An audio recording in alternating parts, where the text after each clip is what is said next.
Welcome back to the Austin Young Show, and for funsies, you just heard Trepanation by my guest today, Hans Gruber and the motherfucking Diehards. What's up, everyone? We can swear, it's a podcast. So technically it's Hans Gruber and the Diehards. There's no motherfucking in there. I want to make sure that everyone listening knows when they're searching for us. But there's occasionally a yippee-ki-yay motherfucker.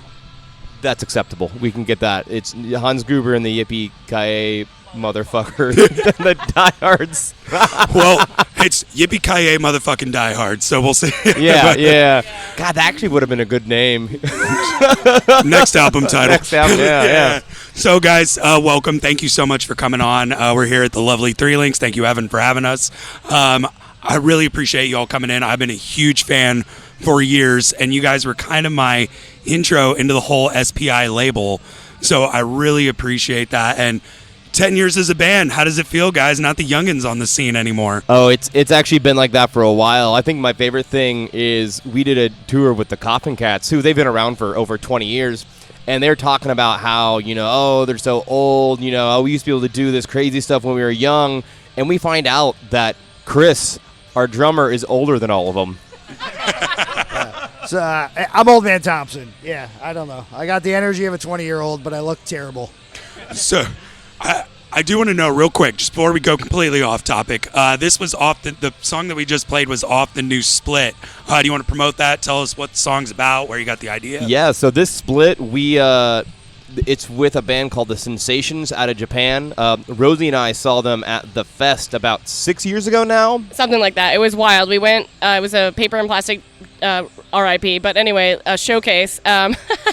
But Joystick was on it, and we know Joystick from New Orleans. Yeah, we love them. We really mostly went for them, and then we were like, who is this band? The lead singer, Osawa17 is his online name, is he jumps so high when he plays the guitar. It's incredible. Oh, it's wild. He can literally jump over me, basically. It was crazy. They just blew us away, and so we're like, okay. And we got their little, they didn't, a lot of the people that came with them didn't speak much English, but they were like, oh, here, because we were trying to be like, it was so good, there's, talk. And then they just gave me this little I Hate Smoke Records, leaflet, so that always stuck in my head, and eventually we were just, I don't know how it sprung. We were just talking about how Japan's cool. I think it was to do a split. I don't know. I think it was what it was. It's like, oh, it would be really cool to do a split with a band that wasn't from the United States. And Rosie had mentioned, oh, well, the Sensations, they run this label, I Hate Smoke. Maybe one of their bands would be interested. And so we just emailed them. We're like, hey, we like your band. You're real cool. Do you want to do a split? And he's like, oh, yeah, let's do it. And it took a better part of a year, but that's how it came together. Well, it was funny, too, because I think we ended up having one Japanese fan on Instagram that, commented on something. Tanaka, I think his name is. Yeah. And we were like, oh, hey, we're thinking about doing a split with someone from Japan, blah, blah, blah. And then we mentioned the Sensations, and he's like, oh, they're my friends, I'll tell them. And so it was really cool this week to see him post about it and be like, oh, my God, they've happened, So that was cool. And were you going to talk about Trepanation? Yeah. Song? So... I can. Or not. The important part of the night, drink tickets. Yeah. Oh, so, yeah. The interview's over. We just got our drink tickets. Bye. So it was Well, yeah. Well, I'll start a little bit. How about I'll start a little bit about Put a Spell on You, and then maybe Chris can pick it up. Well, no, I can go into Trepanation. First. Yeah. Okay. So Trepanation, I wrote this song. Actually, it was during kind of the height of the pandemic, and I musically had created it, and the words came together because I was thinking about how everyone was eating the fucking horse medicine Ivermectin. and all this just dumb medicinal advice, and I was like, man, well, if we're gonna go into this bad medicinal advice, why don't we just start drilling holes into our skull to try to let the evil spirit of COVID out of our head? Oh, that sounds like a Joyous Family song right there. Yeah. Donnie and Osmond level material there. Yeah, and so that's really where it came from. It's the idea of people being so obsessed with finding I understand the concept of alternative medicine, and sometimes it can be okay. There's a lot of things that we don't understand. But then there's alternative medicine with the idea of eating horse, worm medicine, and it's chugging Clorox. Yeah. And I misread Who everything 'cause I was recommended eating that? horse I don't know. manure. Oh, you were eating Never horse heard of it. manure. No. So the horse manure probably would have been more effective, actually. Yeah. For it, you might be getting something in there. But yeah, that's where the whole idea of the song came from, and it's just wild to live in this world where people were so afraid of getting a vaccine that like our top medical scientists were working on to do, but they would trust Joe Rogan, who said you can eat like I don't know. And that's why I wrote it. It was just, that was the whole concept. Just take some DMT. It'll completely cure COVID, man. Do you have any? Wife, do you have the pen? So now that you guys have been on the scene for over 10 years, you've put out this EP, you've done everything. I just got the chance to interview Drew from Kill Lincoln, and he said that you are one of the hardest touring bands out of Texas. That was a compliment. So how does it feel, man? Y'all have just done your European tour. You're back on the road again. Like, are you guys not like anxious and like in a mental ward by now? Like, what's going on? I mean, we are very Almost. tired. Yeah, I think we are when we're not on the road. That's the funny thing. Like I need this. Like I love this, and it's not for everybody, and I get that. But like I look forward to touring so much with these people. Like they are my best friends, and like oh my god, I get home and people talk about this thing called post-tour depression, and it's real because every night we get to play and perform music we love around all these people that love our music, and you're around all this social atmosphere, and then you go home and you're like, I mean, I love my home environment, but oh my god, it's a vastly different, polar opposite experience. And this year has been great for touring. Well, I will say the one thing I love is seeing y'all's social media, and you make me hungry. Like all the time, like the food recommendation. I'm like, I just want to go on a cross-country tour for the Hans Gruber dining spots. Like, that's, I mean, one of the highlights of touring besides playing all these shows is being able to try food from all over the world, and like even just the country. Like the U.S. has some bizarre food things. Like one of my favorite things is winding up in Altoona to try this pizza, and it's a style of pizza that literally, if you haven't seen it, it is like in the square cuts with American cheese and like salami and sauce on it and green bell pepper, and like on paper it sounds terrible, but like, when you try it, it's really not that bad. It's like for the price, it's fantastic, and it's kind of like a hot ham and cheese sandwich. Like I don't know, like so yeah. Yeah, Danger. The bread's great. What's been your favorite thing on tour? I don't know. Just drinking all the time. Yeah. Not to just copy Kurt, but the Altoona style pizza has been a standout just because it looked so bad, and like when you show people photos of it, it gets such a reaction from people. Like you say, we make you hungry. We make a lot of people not hungry. They see pictures of that, pictures of Skyline Chili.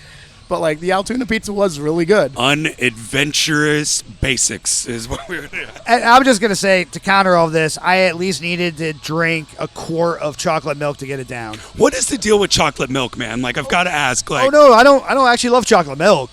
Okay. Milk.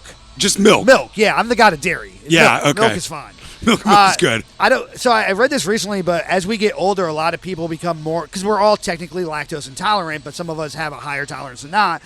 And there's a very small percentage of people that it doesn't change. So most people, milk gets harder and harder to drink as you get older. Mm-hmm. Me, I can drink a half gallon while playing a set at SBI Fest, and it did nothing. Like, no, it doesn't hurt my stomach. I don't get stomach sick. I don't get diarrhea from it. I have to pretend when we go to Europe, my wife will be like, "You can't eat a whole block of cheese," and I'm like, "You want to bet?" Like, here we go. Ain't that the truth?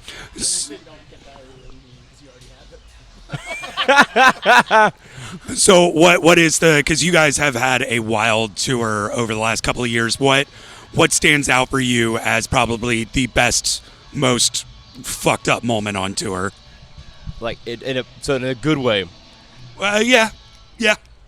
Let's keep it positive. Maybe it was the smell that came from Chris's drums after he did all that milk while playing at SPI Fest. Our this producer year. engineer almost threw up in the studio It was recently, sour. smelling my It was snare. so gross. It was So disgusting. Chris poured milk on his like snare, and hit it like, you know, Cool, Chris, get him a new fucking snare. Come on, you're the record label guy. Come on.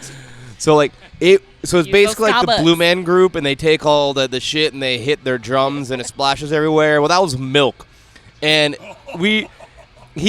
the thing is that It hit the ceiling. it splashed all the way up to the ceiling, and Chris didn't even bother like cleaning it off everything. It was mostly off. When So- you leave milk in a case for a month or two, it doesn't smell good. yeah, that was the lesson. And we didn't need to learn this lesson on our own because Courtney from Tsunami Bomb has this lesson as well, and she told us this story. And the funny thing is, random back thing, I used to run college dormitories for like 14 years, and I had to deal with this. You learn. No. I had to deal with my students who, when they would leave for break, we would shut all the electricity off, but they would leave milk in their fridge, and then when they would take it out to throw it away, I don't know why college kids have to drop it. And then the entire hallway is rancid milk for like 3 days. So I know this lesson, and I hate that smell. But, you know, PWRUP, I was using their drum set, and they didn't have a rug for the drums, and so I got milk on his drum kit. Well, looping into the tour and all that aspects, I am sure you guys have seen how the scenes are changing and how venues are closing down left and right since COVID. In your opinion, what can fans, bands, and everybody do to help kind of preserve the DIY culture of the scene right now? Yeah, I mean, it's gonna sound funny, but like simply going out to shows, and like I know sometimes it feels like it sucks when the ticket prices get to $15, $20, $25, but like shit's more expensive now. Like it's not cheap to do this stuff, and every job deserves to have a living and acceptable wage, and musicians are the same way. And unfortunately, since things have gotten more expensive, paying for that stuff, and we get it, we don't always have the money to do that stuff, and like sometimes you have to make those sacrifices and choices, but yeah, we all deserve a living wage. And I guess if you truly don't have the money, you know, but you are on social media platforms, I mean, even just sharing when we have something new, like sharing what your bands are sharing is caring. I've seen that help. And like, I gather from the social media posts that your van is not the most reliable, because I have seen it break down on quite a few times. Now, to be fair, It reliably starts at over 100 degrees every tour. Well, fuck yeah. Well, I guess my question is for that is like, it seems like the bands have really helped you out, or like somebody like helps crowdsource or fund for you guys, or do Yep. something. So would you say the scene's still helpful and still very much in support of everyone? absolutely. They have always been helpful, and everyone has been kind and enjoyable. One of the best things about going across the country is finding out how nice and supportive not just fans and people coming to the show are, but actually other bands. Like repeatedly we've found out it's like, oh, it's a scene full of really great, nice, genuine people. And they're often so willing to let us like crash at their house, and that's something, honestly, like if you have the space and you know you're not scared of us and our milk stories, I think this goes for many bands or any band, that like having somewhere free to stay definitely helps with like, you know, that kind of expense side of stuff. When you ask, you know, what more can the scene do, what can people do, it's the answer is almost nothing, because like the people who are coming out to shows are just absolutely wonderful. They are a very supportive, caring group of people. They really just kick ass all the way, all in all ways. As far as trying to grow the scene and having more people like that coming out, that's, you know, the question. How do we get more of those people out there? But the people who are out there have all been super supportive and super awesome. I mean, what's the saying? Scott never died, but you will. Kind of thing. So, guys, we do have to pay that server space, so we're going to go to commercial break real quick. This is I Put a Spell on You by Hans Gruber. We will be right. Hans Gruber and the Die Hard. Sorry. Didn't mean to shorten it. I'm going to say your name correct at least one motherfuckers. Or whatever. All right, guys. We'll be right back. Danger. Oh, you're in danger. It's your birthday. Welcome back to the Austin Young Show. That was PWRUP King Kong, and that brings me to my next point. Your PWRUP is with SPI. You're with SPI. How's your experience been? Because you brought out the last vinyl and everything with them, and It seems like you've played SPI Fest regularly, and We've had nothing but a good experience working with Cool Chris and all of SPI. He's been incredibly supportive and communicative, and that's completely different than like when we worked with Paper and Plastic, where there was no communication and no help. Cool Chris, he, while he doesn't always have like the finances that like a larger label would have, he's always willing to work with you to try to figure out how we can make something happen. would you say he does have more passion than the average label, like Absolutely, for the genre? That 100%. Yeah, so much passion. Absolutely, yeah. That's what I was gonna kind of say. Like, even he may not always have the same resources, money, or like connections with people, but he, not for lack of trying. Like they really, him and Michi helps with like the PR stuff. Like they try really hard, and they just really bat for us as much as they can. And I always say this, I was probably the most hesitant at first because I didn't have a relationship with Cool Chris. And I got to tell you, going from one label to SPI with Cool Chris, I couldn't ask for anything more. Like, he has done so much for us because it's all the little things you want. It's all the connections. It's all the posts. It's all the emails. It's all the reaching out. It's the love and the talk in the SPI Fest. And we literally pitch bands to Chris all the time, including, PWRUP. My God. And I missed the first time we played with them, which I won't go into that. But because I fucked up. Like, they're one of the best bands right now going, especially for like skacore in general. But Chris just has the right mentality for it, and he treats every band with respect. And we talk to Cool Chris every single day, the three of us at some level. I'm the worst of it, but we talk to Cool Chris every single day, and I can't imagine another label that does that. Yeah. So one thing I do want to talk about is the unique style of everyone in this band. You play naked. I think I described you once as a tasty morsel of a man on stage. Thank you. Yeah, and then you are the best dressed out of everyone. Like, fantastic. Like, right now, is that a Pap Smears for fuck yes, Pap Smears for everyone. Like, how did you all meet? How did you all blend like this chaotic style? Well, I married Rosie before the band, so that's how we met. That makes it. He knew we needed a saxophone someday. Yeah, I knew I was in it for the long haul. I'm a sexy bend whistle. And me and Chris started the band with our former two members, and actually, that was just, I think more or less, if I remember correctly, our friend Tyler just convinced you to start drumming again, and that's how we got together. And after we let go of our other two members, Chris had played with Mike in another band and lived with him.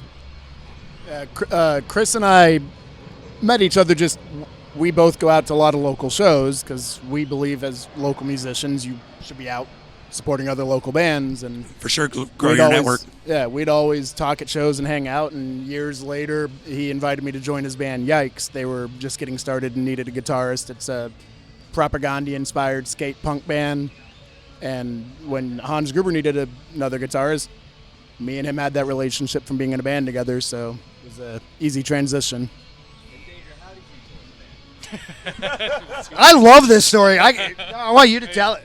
I know it well, but I don't know. Oh, so our first show with our first fill-in bass player, Danger came to the show. It was at Kick Butt Coffee, and we had already offered the part-time or whatnot touring bass player spot to this other guy. But Danger comes to the show, and I'd known Danger for years. Danger and Mike actually played in a band together for a hot minute, and Danger was in a band that our engineer-producer's in, so we've all had these great connections. But Danger walks up to me and goes, "Hey, if it doesn't work out with that guy, I want in." And we all were like, oh, my God, we were going to ask this person, and we didn't ask them first. Son of a bitch. And things didn't work out with the other. And I said to Danger, I was like, hey, we already offered this guy. I would never disrespect a musician like that. Like, we need to see how it pans out. And it didn't pan out. It literally stopped very soon after. And we hit up Danger 2 weeks before a tour. Hey, do you think you can learn the material and get in on this? And Danger was like, I'm down. It was like 5 days. It was less than 2 weeks. It was like Tuesday, and we were playing on Friday, which they couldn't make the Friday show or the Saturday show, but they came on tour and killed it since then. Absolutely. I had Danger on a list from the get-go of people that we were thinking of, but I won't get too into it because it's all smoothed over now, but at the time there was like some what I thought to be maybe band drama with like an old band that Mike and Danger were in. So I was like, I don't know if we can if Mike is, but then it was fine, and we're fucking adults, and it was cool. I mean, Mike and Danger hate each other, but it's great. You always need a little conflict in the band. So, who is the smelliest one in the tour bus? Oh, everyone is pointing fingers. Everyone but me. Oh, okay. So we found who the culprit is. I have a breakdown. The breakdown is Chris's shorts, Mike's dirty laundry. I don't know, Kurt's armpits. Kurt's fucking shorts. Me, maybe Your maybe shorts his are way worse. Yeah, I think so. Me and Danger are tied for farts depending on the day. This is a magical podcast where things are learned. So, you guys are from Austin. How has the city changed, and how's live music doing down there right now?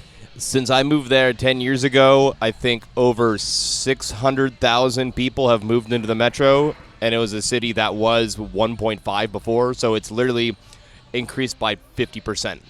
And that's the biggest change. And with that, a lot of money's come in, but that means property values have increased, and so a lot of venues have just closed down in the past 10 years. In fact, Yeah, we lost the Red River District, but we still got Kick Butt Coffee. So we literally, for our 10-year anniversary show last night, Yesterday, we don't usually do tour kickoffs. Do them a week before, sure, but the night before, a little rough.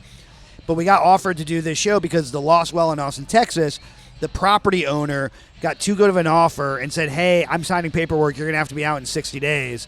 And this is one of the most cherished underground heavy music venue we have. And we were offered to play a show there where all of the door, 100%, went to the staff and bartenders only.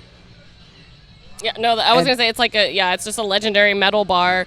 we always make memes and shit how we're just like the dorky ska band that goes to the metal bar, but like it's also like a very cherished bar in me and Kurt's heart because we used to live in that kind of neighborhood, and it's like a neighborhood bar, but it looks scary because it's like dark and there's like bikers out front. And Cello, the owner, laughed. He was like, everybody's so scared to come in, so they like made this like mural on the outside that said, the friendliest neighborhood bar that you were too scared to walk into. What does Progress do? Progress is killing all our favorite bars. That's a song by El Cerco out of Nashville. Find that on Bandcamp. Great song. Oh, do you have I something didn't to add have to that? anything to say, no. Oh, well, speaking of shouting out bands, who are some that we need to be looking for here in Dallas that we need to be looking at on the Austin scene right now? On the Austin scene right now, there's a lot. Give me a second. Yeah. I mean, Well, here, what do you think? I mean, we have people like Casual Relapse, all that up here, I was going to say, while Chris thinks about what Austin bands, that's part of the thing about the Austin music scene is that we are losing venues, and sometimes it's hard to get people out, but a lot of it's because there's so many bands. There's still, live music capital of the world. I don't know if that's true of the world, but I could, Marketing. live background It is. music capital of the world. I could probably yeah. ramble off so many bands just in Yeah. our community. One of my favorites that I occasionally used to fill in for, Shitty Advice. They're a very like fat record skate punk kind of band, but they're really tight, technical, and they have their shit together. Worm Suicide, Bondbreaker is one of our probably as a band our favorite band in Austin. Bondbreaker, that's what you need to listen to. Hell Fury, Bondbreaker, Molly Ringworm.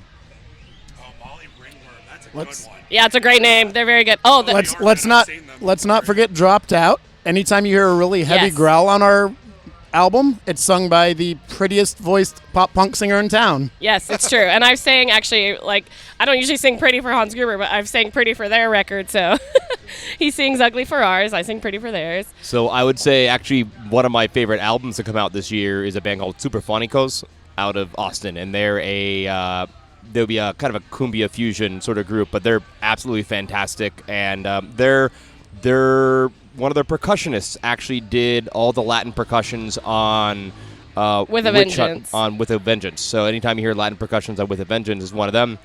And that Nick album Tazzo. legitimately is. I remember hearing it and being blown away because it was like, oh, like I've always listened to them and like them, but it really is the best album I've heard this year. So another up and coming band from Austin is called Throat Piss. They're crazy. They're just thrash. I'm not good at genres, but my Sax instead of a bass. It's awesome. yeah, that's my favorite part. They have a tenor sax that is run through like a pedal, and it's their bass. It's so sick. Of course you would say that. So, one before we kind of get off, because we're getting up on our time here, is the last show I saw you at was a house show where we were literally being thrown fireworks at each other. And I've been to quite a few of those shows. That was the most insane fucking show I've been to at Casa Punk. People were getting punched in the face. There was a dude jumping off the roof with fireworks. Like, in all honesty, was that probably the wildest show you guys have played? No. No. Oh, fuck. Oh, the LA show. Yeah. We played in L.A. Like somebody. Well, it was Inland Empire. Inland Empire. This Hemet. backyard show where like very little grass. So the mosh pit starts up. You get just dust and dirt flying everywhere. The show's wild. Just huge crowd moshing the whole time. Somebody Tuesday night realizes at Tony's that there's backyard. a branch on a tree that they can swing through the mosh pit on. So they're doing that.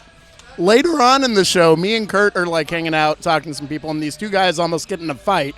And of course, we try to get in between it and break it up. And the one just looks at me and goes, "I'm in the 4th Street Gang," or something like that. And my brain went to two spots. It was, I don't give a fuck. I'm in the band. People are going to have my back, and I'm going to be out of town tomorrow. You'll never see me again. And the other was, holy shit, should we not have stepped in? And then my amp got shit on by a dog.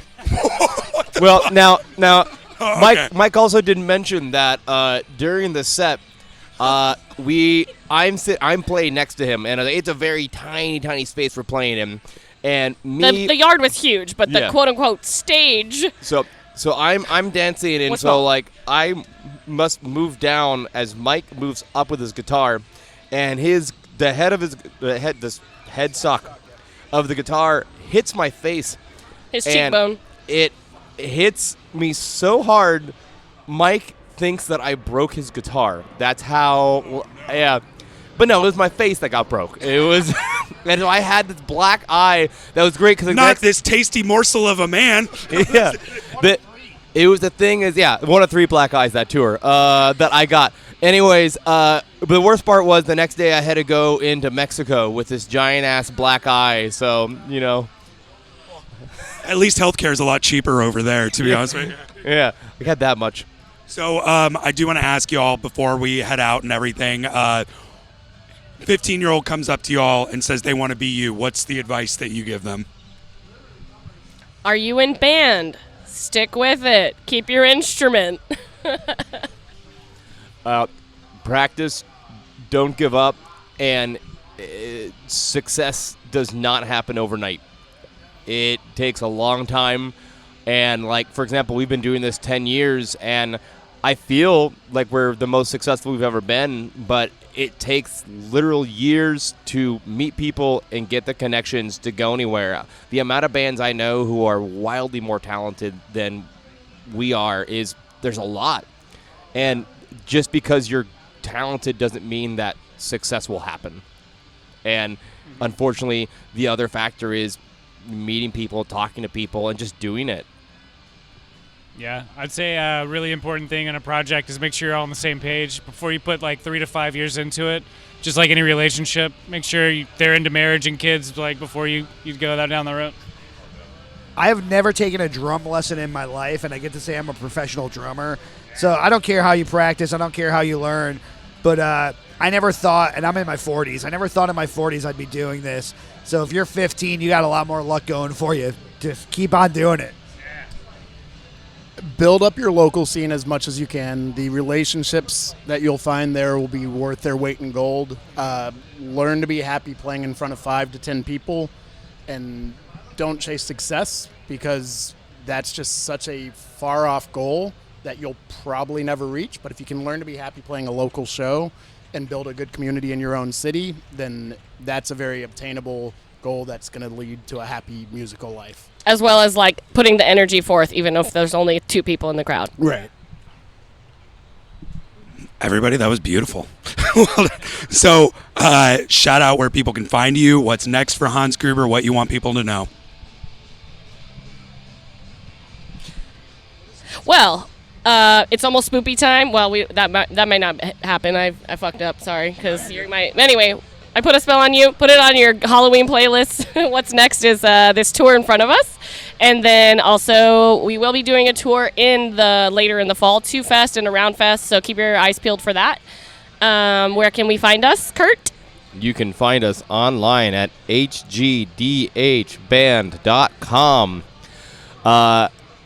In terms of other things happening, we are recording music. If you follow any of our social media, you'll see us in the studio doing dumb, silly shit, because that's like all we do. flutes and weird shit. That will be coming out eventually, but as you've learned and I've learned, this stuff takes a long time. This split that we worked on recently, that we just released, we started that conversation over a year ago, so it does not happen overnight. Yep. Guys, I want to thank you for coming on, and I want to thank you for making my wife's favorite piece of clothing, the Group Tube. Please go and buy one. So, yeah. Hello. Here, hold on. You got to call out Kirk, because you said it was the most awkward moment. It was awkward, but it was hilarious. You just look at me and you said, "What size your chest?" Like, I was like, "Oh, well, I hadn't measured it like that. Like, what size is your chest?" I was like, "Small." Anyway, it's my favorite piece of clothing. I'm not exactly a man with a lot of tact, so... Guys, you can find them at a venue near you. Please go check out Hans Gruber. They're one of my... Hans Gruber and the Diehards. I got to fucking say it all the way through. They're one of my favorite bands ever. I love these guys. They have so much power, energy, and emotion in their music. Their music is incredible. They tour all over the place. Please go catch them. This is one of my personal favorites. Let's drive everywhere. Pick it up, Dallas.